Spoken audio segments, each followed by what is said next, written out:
Assalamualaikum warahmatullahi wabarakatuh. Nama saya Putri Aulia Mustika dari jurusan Agroteknologi kelas C, NIM 2006-110425. Baiklah, saya dari kelompok 2 akan menjelaskan materi kelompok kami yang berjudul Esensi dan Urgensi Identitas Nasional sebagai determinan pembentukan bangsa dan karakter. Di dalam bab ini kita akan membahas 4 subbab. Yang pertama, konsep identitas nasional, yang kedua alasan dibutuhkan identitas nasional, yang ketiga menggali histori, sosiologi, dan politik identitas nasional, dan yang terakhir membangun argumen terhadap dinamika dan tantangan identitas nasional. Nah, konsep identitas nasional. Apa itu identitas nasional? Identitas nasional berasal dari bahasa Inggris, terdiri dari dua kata yaitu identity dan nationale. Identity artinya ciri-ciri atau jati diri, sedangkan nationale artinya bersifat kebangsaan, berasal dari bangsa itu sendiri. Jadi dapat kita simpulkan, identitas nasional merupakan ciri-ciri, karakteristik, perasaan, dan keyakinan tentang suatu kebangsaan yang membedakan bangsa tersebut dari bangsa lain. Menurut Kunta Wibisono pada tahun 2005, identitas nasional merupakan manifestasi nilai budaya luhur suatu bangsa terhadap aspek kehidupan dengan ciri khasnya yang membedakan dari bangsa lain. Nah, apa saja yang termasuk identitas nasional? Yang termasuk ke dalam identitas nasional ada 5. Yang pertama, ideologi dan konstitusi. Yang kedua, bahasa, persatuan. Yang ketiga, lagu kebangsaan. Yang keempat, bendera negara tersebut. Dan yang kelima, lambang negara tersebut. Nah, apa sih identitas nasional bangsa Indonesia? Identitas nasional bangsa Indonesia adalah Pancasila. Mengapa Pancasila disebut sebagai identitas nasional? Yang pertama, Pancasila merupakan dasar negara Indonesia. Yang kedua, Pancasila merupakan nilai-nilai luhur yang telah disepakati oleh bangsa Indonesia. Dan yang ketiga, Pancasila merupakan hasil kesepakatan bersama bangsa tentang masa depan berdasarkan pengalaman masa lalu dari bangsa Indonesia. Nah, pertanyaannya adalah, sebagai warga negara yang baik, apakah kita sudah mengamalkan Pancasila dalam kehidupan kita sehari-hari? Jawabannya mesti ya, karena kita harus mengamalkan Pancasila dalam kehidupan sehari-hari sebagai identitas nasional kita sebagai bangsa Indonesia. Nah, sekian yang dapat saya sampaikan. Selanjutnya saya serahkan kepada pemateri 2 untuk menyampaikan materinya. Assalamualaikum warahmatullahi wabarakatuh. Nama saya Alif Hadi Aryansah dari Agroteknologi C, NIM 2006112499. Saya akan membawakan materi 2, mengapa diperlukannya identitas nasional. Diperlukannya identitas nasional bagi setiap bangsa karena, yang pertama, identitas nasional sebagai alat mempersatukan bangsa. Seperti yang kita ketahui bahwa Indonesia memiliki keberagaman suku, agama, dan kebudayaan. Identitas nasional akan menjadi merek untuk mempersatukan keberagaman Indonesia tersebut. Yang kedua adalah, dengan adanya identitas nasional akan menjadi pembeda suatu bangsa yang lebih khusus dan lebih spesifik. Yang ketiga, identitas nasional merupakan landasan suatu negara. Artinya, identitas nasional digunakan sebagai pedoman, pemersatu, dan merupakan pegangan untuk mewujudkan cita-cita dan tujuan negara tersebut. Yang keempat adalah identitas nasional sebagai jati diri suatu negara. Dengan adanya identitas nasional sebagai jati diri, maka suatu negara akan lebih menonjol dibandingkan negara lainnya. Hal ini merupakan sebuah ciri khas tertentu akan suatu negara dengan adanya identitas nasional tersebut. Dari keempat alasan di atas, sejauh manakah kita sebagai bangsa Indonesia mampu memahami, menghayati, dan mengamalkan identitas nasional tersebut, sehingga bangsa Indonesia memiliki pembeda dibandingkan dengan bangsa lainnya. Pembeda yang dimaksud adalah suatu kesan positif, yakni ciri bangsa yang terpuji, unggul, dan beradab. Baiklah, itu saja yang dapat saya sampaikan. Selanjutnya materi 3 yang akan dibawakan oleh pemateri untuk menyampaikan materinya. Terima kasih. Assalamualaikum warahmatullahi wabarakatuh. Nama saya Ilham Permana Putra dari Agroteknologi C, NIM 2006126289. Saya dari kelompok 2 akan menjelaskan materi ketiga, yaitu menggali sumber historis, sosiologis, politik tentang identitas nasional Indonesia. Perlu teman-teman ketahui bahwa terdapat dua jenis identitas. Yang pertama adalah identitas primer, yaitu identitas yang dinamakan juga identitas etnis, yakni identitas yang mengawali terjadinya identitas sekunder. Yang kedua, identitas sekunder adalah identitas yang dibentuk atau dikonstruksi berdasarkan hasil kesepakatan bersama. Secara historis, pada tahap embrionik, identitas nasional Indonesia ditandai ketika munculnya kesadaran rakyat Indonesia sebagai bangsa yang sedang dijajah oleh asing pada tahun 1908 yang dikenal dengan masa kebangkitan nasional. Kesadaran ini muncul karena pengaruh dari hasil pendidikan yang diterima sebagai dampak dari politik etis atau ethice politik. Secara historis, pengalaman Kongres telah banyak memberikan inspirasi yang mengkristal akan kesadaran berbangsa yang diwujudkan dengan semakin banyak berdirinya organisasi kemasyarakatan dan organisasi politik.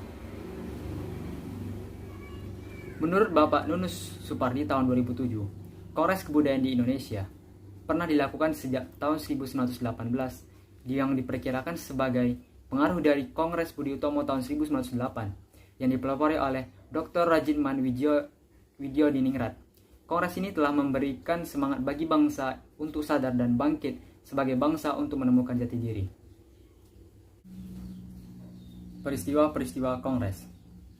Yang pertama, tahun 1918, Kongres Kebudayaan 1 diselenggarakan di Solo tanggal 5 hingga 7 Juli 1918 yang terbatas pada pengembangan budaya Jawa. Yang kedua, tahun 1924, Kongres Bahasa Sunda diselenggarakan di Bandung tahun 1924. 3.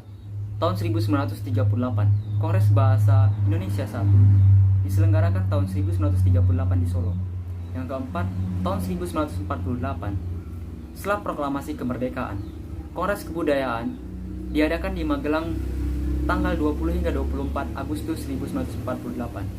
Dan yang terakhir pada tahun 2003, dilaksanakan di Bukit Tinggi, Sumatera Barat pada tanggal 20 hingga 22 Oktober tahun 2003.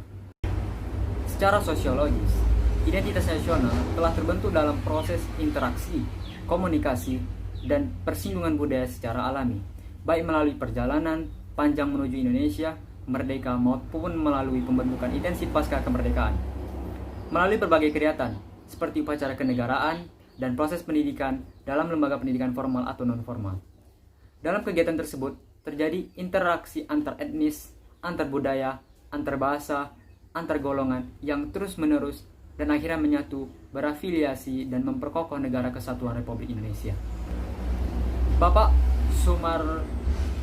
Sudarsono tahun 2002 berpendapat bahwa yang pertama, bahwa baiknya sebuah negara ditentukan oleh baiknya keluarga. Yang kedua, dan baiknya keluarga sangat ditentukan oleh baiknya individu. Yang ketiga, baiknya identitas individu dapat menjadi representasi dan penentu identitas nasional. Yang keempat, kita dapat menarik kesimpulan bahwa secara sosiologis, keberadaan identitas etnis termasuk identitas diri individu sangat penting karena dapat menjadi penentu bagi identitas nasional. Secara politik, beberapa bentuk identitas nasional Indonesia yang dapat menjadi penciri atau pembangun jati diri bangsa Indonesia meliputi bendera negara Sang Merah Putih, bahasa Indonesia sebagai bahasa nasional atau bahasa negara, lambang negara Garuda Pancasila, dan lagu kebangsaan Indonesia Raya. Bentuk-bentuk identitas ini telah diatur dalam peraturan perundangan baik dalam Undang-Undang Dasar maupun dalam peraturan yang lebih khusus. Bentuk-bentuk identitas nasional Indonesia pernah dikemukakan oleh Bapak Winarno tahun 2013. Yang pertama adalah bahasa nasional atau bahasa persatuan adalah bahasa Indonesia. Yang kedua, bendera negara adalah Sang Merah Putih. Yang ketiga, lagu kebangsaan adalah Indonesia Raya. Yang keempat, lambang negara adalah Garuda Pancasila. Yang kelima, semboyan negara adalah Bhinneka Tunggal Ika. Dan yang keenam, dasar falsafah negara adalah Pancasila. Yang ketujuh, konstitusi atau hukum dasar negara adalah Undang-Undang Dasar Negara Republik Indonesia tahun 1945. Yang kedelapan, bentuk negara kesatuan Indonesia Republik. Kesembilan, konsepsi wawasan Nusantara. Yang 10, kebudayaan daerah yang telah diterima sebagai kebudayaan nasional. Sekian yang saya dapat sampaikan. Selanjutnya saya serahkan kepada pemateri 4 untuk menyampaikan materinya. Perkenalkan, nama saya Ika Akbar dari kelompok 2. NIM saya 200611251. Kemudian ada membangun argumen tentang dinamika dan tantangan identitas nasional Indonesia. Yang pertama ada dinamika integrasi nasional Indonesia. Jadi, dinamika integrasi nasional Indonesia ini dibagi menjadi 5 bagian. Yang pertama ada integrasi bangsa, integrasi wilayah, integrasi nilai, integrasi elit massa, dan integrasi tingkah laku. Integrasi bangsa. Integrasi bangsa ini adalah integrasi yang terjadi di dalam bangsa itu sendiri.